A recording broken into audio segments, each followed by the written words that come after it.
और ब्रेक के बाद एक बार फिर से आप सभी दर्शकों का अन्नदाता कार्यक्रम में स्वागत है। बढ़ते हैं अगली प्रस्तुति की ओर।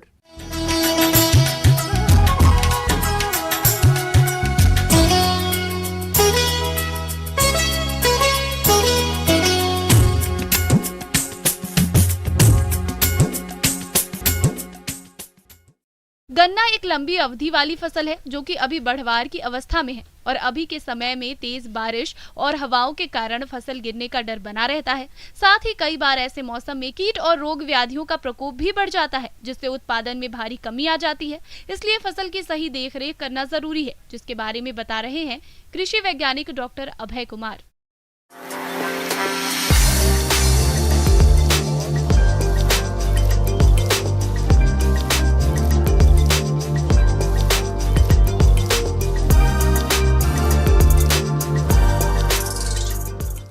जिन किसान भाइयों ने शरदकालीन गन्ना का फसल लगाया होगा उन किसान भाइयों के खेतों में गन्ना अभी खड़ी अवस्था में होगी। चूँकि ये बरसात महीना है, इसमें कुछ सस्य कार्य करने की ज़रूरत होती है, जैसे खरपतवार का नियंत्रण करने के लिए निकाई गुड़ाई का कार्य कर। गन्ने की फसल खेत में 12 से 18 महीने तक रहती है। इसके साथ ही इसे अत्यधिक खाद और पानी की आवश्यकता होती है। ये परिस्थितियाँ खरपतवारों की वृद्धि एवं विकास में सहायक होती हैं। गन्ने की फसल में खरपतवार फसल की तुलना में 3 गुना खाद उपयोग करते हैं। इसके अतिरिक्त खरपतवार नमी का एक बड़ा हिस्सा शोषित कर लेते हैं, साथ ही कीटों एवं रोगों के जीवाणुओं को भी आश्रय देते हैं। गन्ने में खरपतवारों की मुख्य समस्या बोने से लेकर मानसून शुरू होने तक रहती है। इस समय गन्ने के पौधे छोटे होते हैं तथा खरपतवारों से मुकाबला नहीं कर पाते हैं। इसलिए गन्ने की फसल को शुरू से ही खरपतवार रहित रखना जरूरी होता है। गन्ने की फसल में उगने वाले खरपतवारों को खरपी, हो और कुदाली से नष्ट किया जा सकता है। साथ ही 1-2 सप्ताह बाद गुड़ाई करने से खरपतवारों को नष्ट कर सकते हैं। दूसरी बात है कि मिट्टी चढ़ाना होता है। मिट्टी चढ़ाने से पहले यूरिया का जो मात्रा बचा हुआ है वो मात्रा जड़ में उपनिवेशित कर ले तथा समय समय पर इरिगेशन देते रहे, सिंचाई करते रहे, ताकि अगर मिट्टी में दरार आ जाती है तो हो सकता है कि दीमक का प्रकोप बढ़ जाए, कीट व्याधि का प्रकोप बढ़ जाए। उस खेत में अगर दीमक का प्रकोप होने की आशंका है, चांसेस है, तो उसमें 33 किलोग्राम प्रति हेक्टेयर की दर से फ्यूराडॉन को उपनिवेशित कर सकते हैं किसान भाई। उसके बाद मिट्टी को चढ़ा लें। अब हो जाता है क्या कि बरसात में पानी जमने के कारण हो सकता है कि किसान भाइयों के खेतों में जो गन्ना लगा हुआ है वो उसकी गिरने की चांसेस लॉजिंग ज़्यादा हो सकती है। तेज हवा के साथ बारिश होने पर गन्ने की फसल खेत में गिर जाती है, जिससे नुकसान होने की संभावना और भी बढ़ जाती है। इस स्थिति में फसल की बर्बादी ज्यादा होती है। इससे बचाव के लिए किसानों को रॉपिक और प्रोपिक यानी कि बंधाई का काम करने की आवश्यकता है। इस विधि में गन्ने की फसल के 2 से 3 झूर या पत्तियों को मिलाकर बांध दिया जाता है। गन्ने डंठल की बंधाई के बाद फसल का समूह मजबूत हो जाता है, जिससे इस पर तेज हवा का प्रभाव नहीं पड़ता और फसल गिरने से बच जाती है। दूसरी बात है क्या कि अभी जो बरसात आने से पहले कलिका रोग, जो स्मट, जिसको हम अंग्रेजी में स्मट कहते हैं, कलिका रोग का प्रकोप बढ़ जाता है, होने की चांसेस ज़्यादा हो जाती है। इस कलिका रोग के रोकथाम के लिए हम प्रोपिकोनाजोल 1 ml प्रति लीटर की दर से स्प्रे कर सकते हैं। मॉनसून आने के साथ ही गन्ने की फसल में रोग और कीट लगने की संभावना भी बढ़ जाती है। इस समय पोक्का बोइंग, स्टेम रॉट ज्यादा लगते हैं। पोक्का बोइंग रोग की शुरुआत में पत्तियां सिकुड़ने लगती हैं, फिर इसमें पहले पत्तियां पीली पड़ जाती हैं, फिर पत्तियां जली भूरी होकर सड़ने लगती हैं। इससे बचाव करने के लिए सबसे बढ़िया उपाय है 1 ग्राम कार्बेंडाजिम दवा प्रति लीटर पानी के हिसाब से घोल बनाकर फसल पर छिड़काव करें, या फिर कॉपर ऑक्सीक्लोराइड 3 ग्राम दवा प्रति लीटर पानी में घोलकर 15 दिन के अंतराल पर 2 छिड़काव करें। इसके लिए समय समय पर किसान भाई अपने खेत का निरीक्षण समय समय पर करते रहें। दूसरी बात है कि अभी बरसात का टाइम है, इसमें रूट बोरर और शूट बोरर का प्रकोप भी बढ़ जाता है। रूट बोरर और शूट बोरर के कंट्रोल के लिए या तो अगर एकाध गो रोग में निरीक्षण के दौरान अगर पाया जाता है तो एकाध पौधे में पाया जाता है तो उसमें उस पौधे को निकाल करके बाहर फेंक दें, नष्ट कर दें उसे, और उसमें क्लोरपाइरीफॉस 1 से 1.5 ml प्रति लीटर की दर से हर 10 से 15 दिन पर उसका स्प्रे कर दें। इससे और 3 से 4 दिन पर, हर 3 से 4 दिन पर ये निरंतर खेतों का निरीक्षण करते रहें। और विशेष जानकारी के लिए किसान भाई अपने कृषि विज्ञान के अपने नज़दीक के कृषि विज्ञान केंद्र से संपर्क करते रहें। वहाँ के वैज्ञानिकों के देखरेख में ही अपनी खेती करें।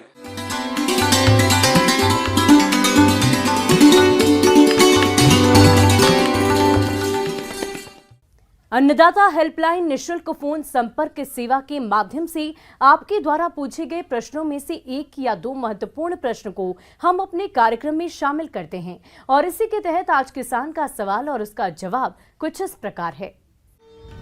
अन्नदाता निशुल्क फोन संपर्क सेवा के माध्यम से पूछे गए प्रश्नों में से आज हमने जिस प्रश्न को कार्यक्रम में शामिल किया है उसे पूछा है ग्राम महुआदर, जिला लातेहारी के कृषक संजय महतो ने।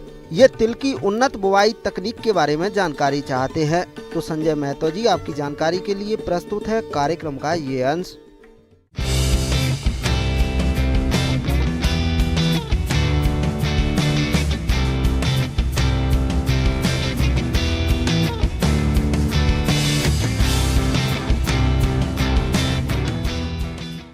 अगर तिल की खेती में उन्नत प्रजातियों की बात की जाए तो इसमें सबसे पहले हम बात करेंगे तो कंचन, जिसको जेटी के नाम से जानते हैं, जेटी 7।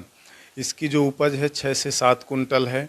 इसी तरह यदि अपन बात करें TKG 21, TKG 22, TKG 55, इनमें सभी में लगभग 6.5 से 7 कुंटल प्रति हेक्टेयर उत्पादन है और पकने की अवधि भी इनकी वही 85 से 90 दिन है। और तिल की फसल के लिए सबसे पहले हम भूमि का चुनाव करते हैं। भूमि अच्छी दोमट मिट्टी हो, हल्की रेतीली दोमट मिट्टी चलेगी। सामान्यतः तिल की फसल सभी प्रकार की मिट्टी में उगाई जा सकती है, बशर्ते इसके लिए pH मान 5.5 से 8.0 तक उचित होता है। इस तरह की मिट्टी में अपन तिल की फसल आसानी से ले सकते हैं।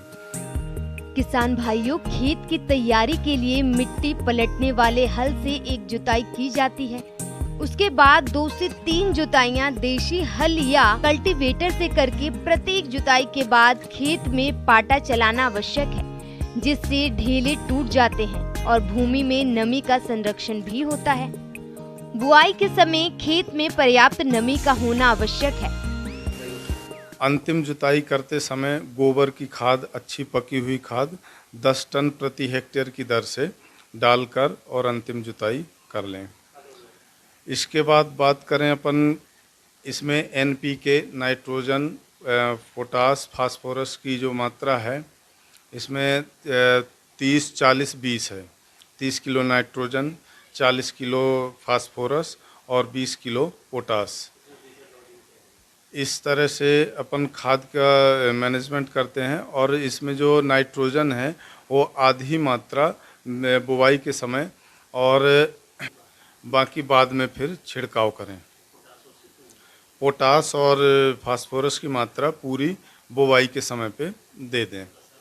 यदि सल्फर की कमी आ रही है तो 10 किलोग्राम प्रति हेक्टेयर की दर से सल्फर का छिड़काव उसमें ज़रूर करें। इसके बाद बात करें अपन बीज की, तो बीज दर इसकी 5 किलो प्रति हेक्टेयर रहती है। 5 किलो का उपयोग कर सकते हैं। यदि हम सीड ड्रिल से बुवाई करें, लाइन सोइंग करें तो उसमें बीज दर और कम हो सकती है। इसके बाद बात करें अपन बीज उपचार की, तो इसमें बीज उपचार आवश्यक है क्योंकि फफूंद से नुकसान हो जाता है पौधे को। इसके बाद जो बीज उपचार करेंगे उसमें थायरम या बाविस्टीन 2 ग्राम प्रति किलोग्राम बीज से बीज उपचार करें। इसके बाद थायोमेथाक्जाम 1 ग्राम प्रति किलोग्राम बीज में उपचारित करें। इसके बाद PSB और राइजोबियम कल्चर 5-5 ग्राम प्रति किलोग्राम बीज में उपचारित कर इसको आधा घंटे के लिए छाया में सुखाने के लिए रख दें। सुखाने के बाद लाइन से बुवाई कर सकते हैं। किसान भाइयों, खरीफ मौसम में तिल की फसल से अच्छा उत्पादन प्राप्त करने के लिए इसकी बुआई से ड्रिल मशीन द्वारा करनी चाहिए। तिल की बुआई करते समय कतार से कतार की दूरी 30 सेंटीमीटर और कतारों में पौधों से पौधों की दूरी 10 सेंटीमीटर रखते हुए 3 सेंटीमीटर की गहराई पर बुआई करें। इसके बाद अपन बात करें खरपतवार नियंत्रण की, तो तिल की फसल में खरपतवार नियंत्रण का सबसे अच्छा साधन है कि हम निंदाई गुड़ाई करें। निंदाई गुड़ाई करके ही इसके खरपतवार निकालें। इसके लिए 20 से 25 दिन में पहली निंदाई गुड़ाई करें और दूसरी निंदाई गुड़ाई 40 से 45 दिन के आसपास निंदाई कर या डोरा चला दें या खुरपी से या हैंड हो आता है, हैंड हो चला दें। जो भी किसान भाइयों के पास सुविधा उपलब्ध हो उसके द्वारा अपन निंदाई गुड़ाई कर सकते हैं। इसके बाद बात करें जल प्रबंधन की, मिट्टी की नमी देखते हुए उस हिसाब से सिंचाई करें और इसमें विशेष ध्यान दें कि जल भराव नहीं होने पाए। यदि जल भराव होगा तो फसल बहुत जल्दी गलन पकड़ लेती है और फसल नष्ट होने लगती है। इसलिए उचित जल प्रबंधन के लिए उचित जल निकास बनाकर रखें और ऐसे खेतों का चयन करें जहां पानी जमता नहीं हो, पानी रुकता नहीं हो, ऐसे खेतों का चयन करें।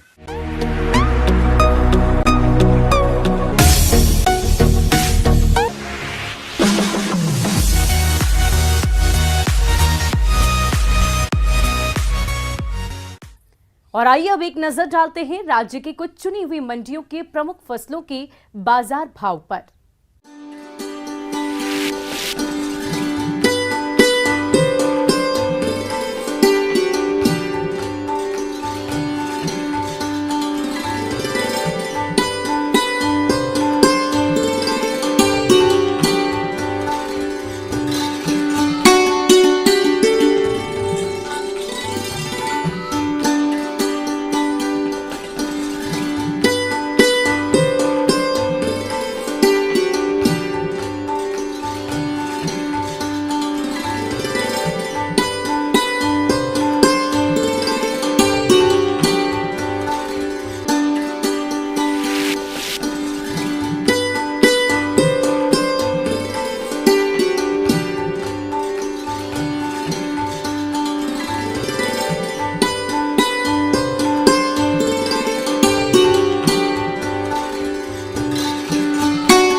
किसान भाइयों, अन्नदाता आपकी सेवा के लिए संकल्परत है। कृषि संबंधित समस्या और सुझाव के लिए आप हमें इस पते पर संपर्क कर सकते हैं। प्रोड्यूसर अन्नदाता, news 18 Bihar Jharkhand, Ramoji film city, Hyderabad 501512 और साथ ही आप हमें ईमेल भी कर सकते हैं।